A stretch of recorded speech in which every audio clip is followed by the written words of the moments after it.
Swayam Prabha. Digital India. Educated India.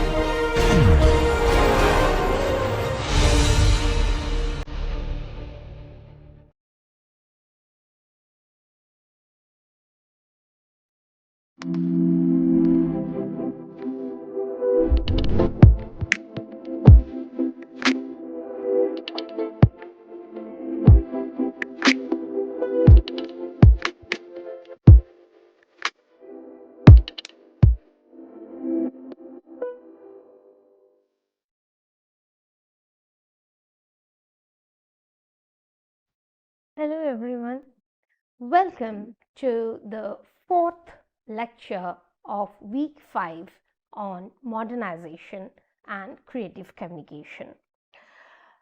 In the previous lecture, we had discussed about dead as a medium of communication, and here today in this lecture we will be concentrating on three philosophers, Hegel, Marx and Kierkegaard, and their idea of self, communication and society.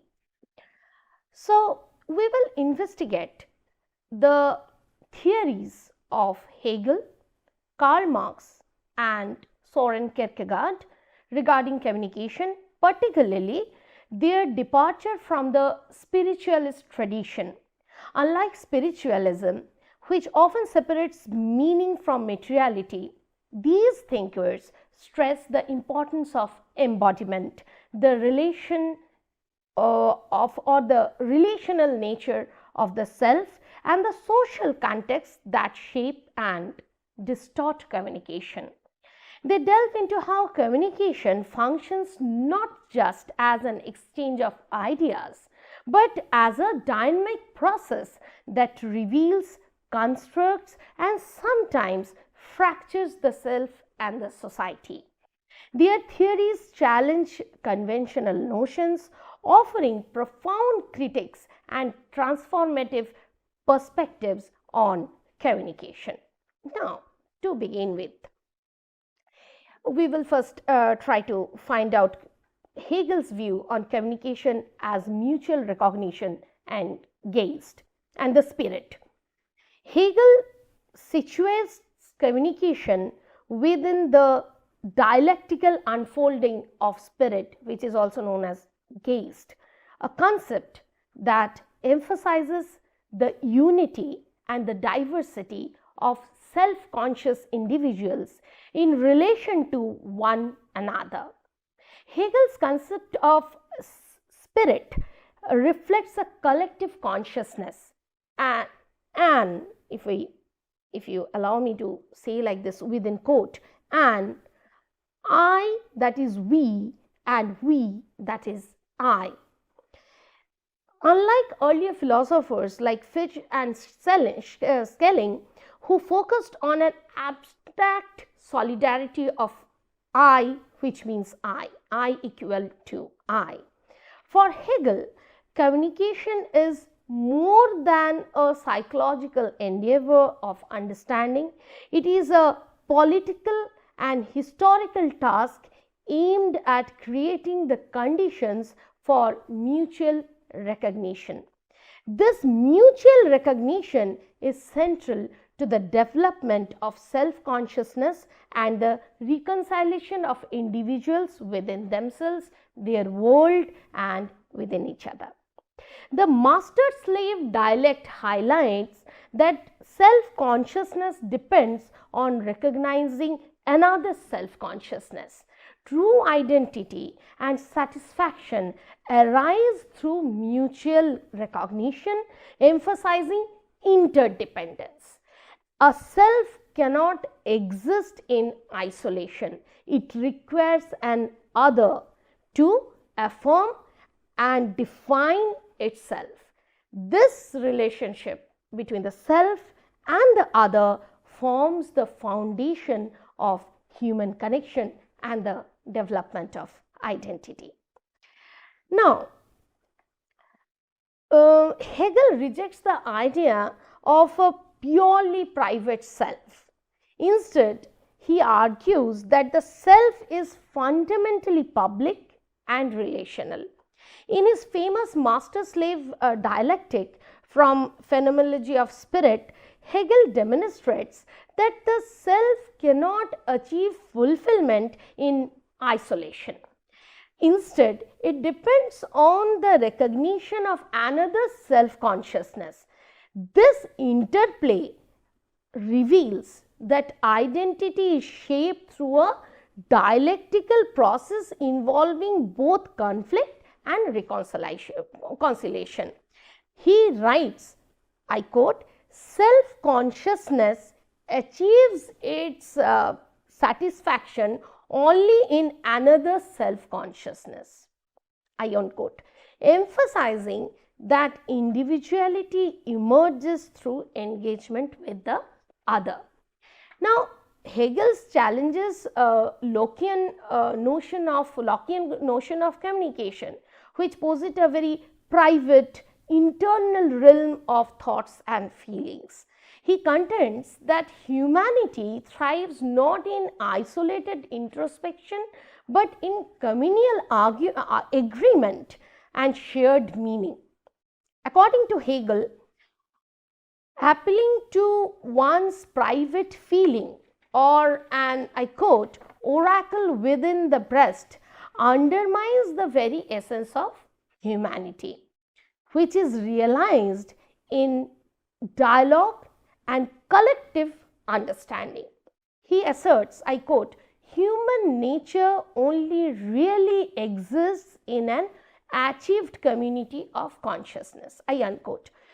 So, for Hegel, the self's discovery and expression occur in the, I quote, the daylight of common life, where it interacts with and is recognized by the other. The reconciliation of subjectivity and objectivity he termed as the union of and non-union. I repeat, he termed it as union of union and non-union. Human nature only exists in an achieved community. For Hegel, communication is inherently public. Now, when we talk about Marx's theory of communication, we find that Marx approaches communication through the lens of social and economic structures, particularly focusing on how capitalism distorts human relationships and alienates individuals from themselves, others, and nature. Though Marx did not develop a comprehensive theory of communication, his critiques of alienation and commodity fetishism offered profound insights into its corrupted forms, right? So, Marx's, I would say, closest conceptualization of communications lies in his discussion of Verkehr, which is known as traffic or exchange, which he critiques as distorted under capitalism. For Marx, authentic communication involves dialogic, face-to-face exchanges that foster mutual understanding and connection. However, in capitalist societies, as we can see, communication is mediated by external forces like money, market, and media, which Marx deems corrupting. He famously declares, I quote, "The world of exchange is an inverted world." Here, exchange refers to money, transactions, and commercialization. So, Marx emphasizes the primacy of direct human relationships, which are often obscured by commodification. For example, workers become alienated from their products of their labor right, which are transformed into commodities with detached market values. Similarly, mediated communication through media and money alienates individuals from the immediacy of authenticity of human interaction. Now, Marx critiques the public sphere as a domain dominated by market forces that perpetuate inequality and alienation. The commodification of communication reduces individuals to mere consumers or producers, eroding their agency and authenticity. This alienation extends to large-scale communication systems, which Marx sees as inherently corrupt and unable to sustain genuine human connection. He critiques the geographical displacement of commodities and their detachment from local contexts, which parallels his concern with the loss of locality in communication. Marx's critique of communication under capitalism is still very important, but it has its own limitations.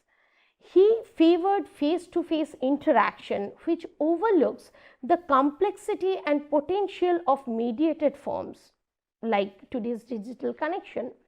Marx also believed that communication could become fully transparent under ideal conditions, but as philosophers, Charles Taylor points out that this kind of idea ignores how communication in large society is always somewhat direct, indirect and complex. Even so, Marx's focus on the material factors shaping communication is a powerful tool for analyzing media and technology today. He reminds us that communication problems often stem out from deeper inequalities in resources and access, not just misunderstanding. Now we come to the view of Kierkegaard. Kierkegaard, unlike Hegel and Marx, focuses explicitly on the nature and challenge of communication. He introduced a nuanced distinction between direct and indirect communication, emphasizing the paradoxical and performative aspects of authentic expression. In Practice in Christianity, Kierkegaard explores the communicative paradox exemplified by Christ, whose declaration, "I am the Son of God," is both direct and counterfactual. The speaker is human, yet the utterance claims divinity.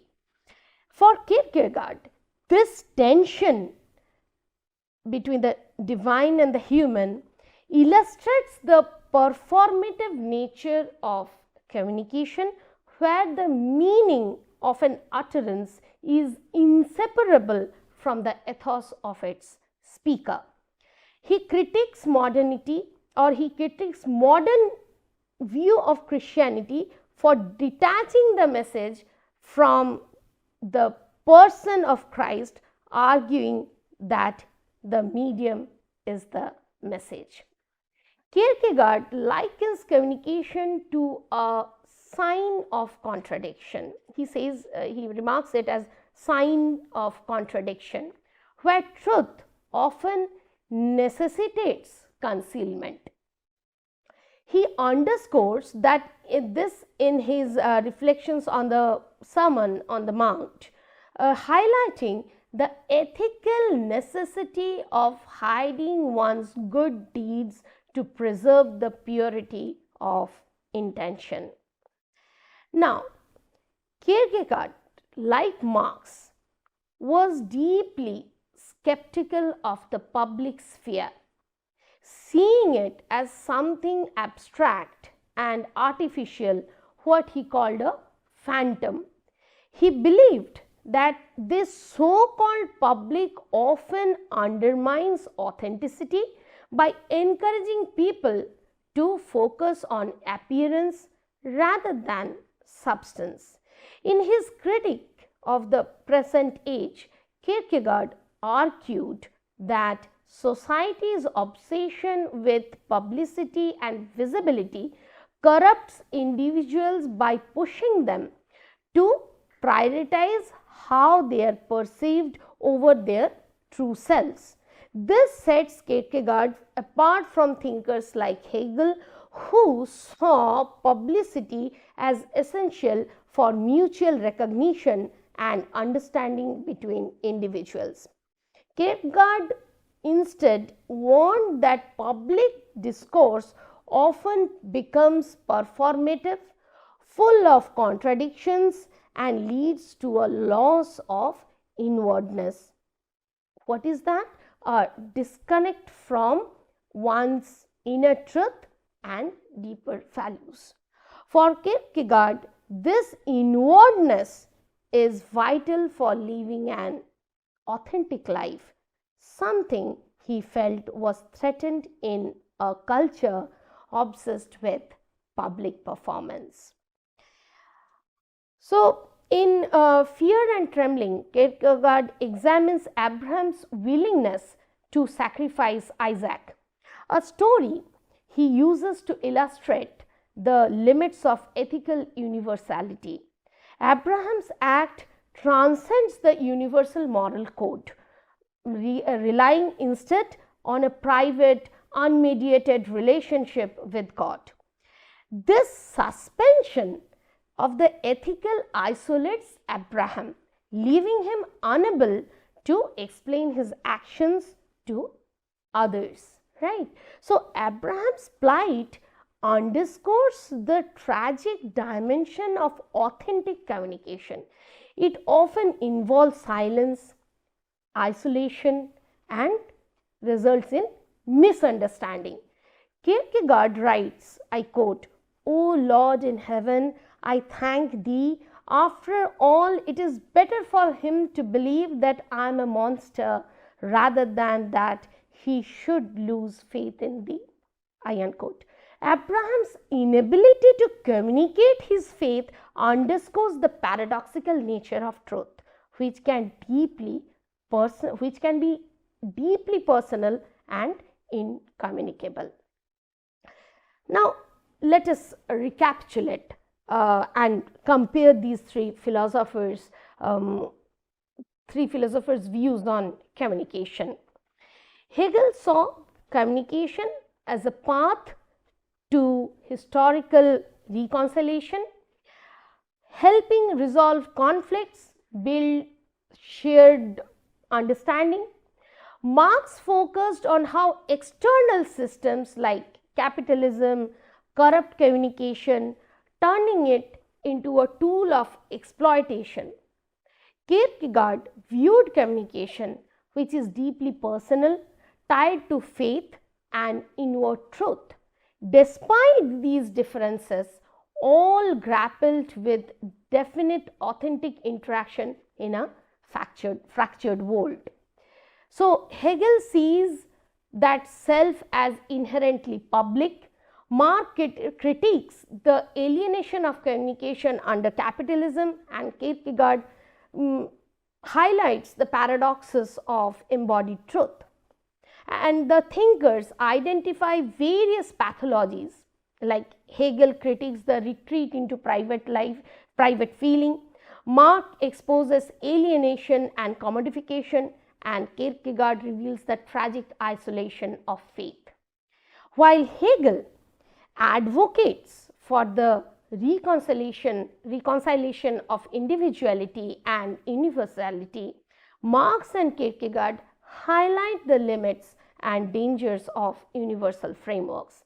Marx critiques the capitalist distortion of universality, while Kierkegaard underscores its inadequacy in capturing personal faith and truth. So, these three philosophers have offered transformative insights into the nature of communication, challenging traditional notions and addressing its complexities in modern life.